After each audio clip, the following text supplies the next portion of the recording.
ටිකක් දෙන්න බින්ද පුංචි.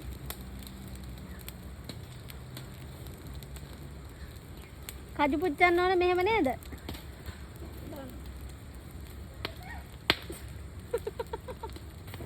මෙහෙම තමයි. ටිකක් දුරින් ඉන්න ඕන නැත්තම් මේ වගේ කිරිවිසි වෙනවනේ ඇඟට.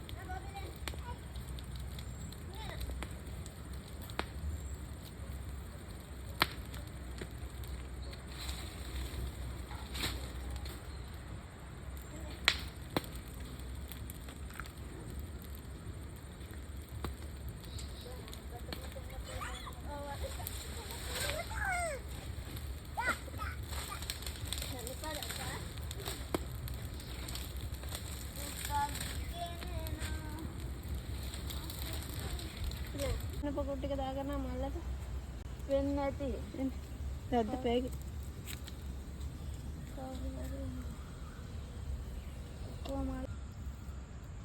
ආ පිච්චි. දැන් ඉතින් මේ විදිහට අනිත් පැත්තට කරව ගන්න ඕන.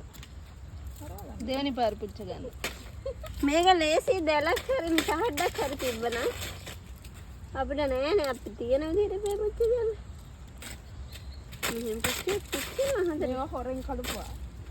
උඹලත් හොරෙන් කඩගෙන කාපුවා. තොපිත් මේක දිහා කට අරගෙන බලා ඉන්නේ නැතුව හොරෙන් කඩාගෙන හරි කාපියව. කජු කාලෙට කජු කන්න දෙපයි.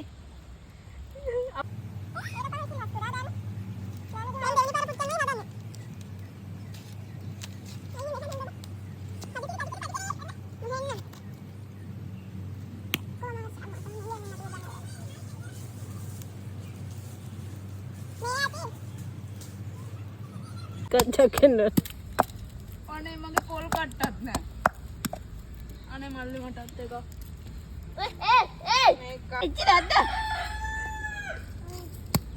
බාගෙට පිච්චිලා දින්නේ චුට්ටක් ඉන්න මම බෝදෙද්දි දිව්වනේ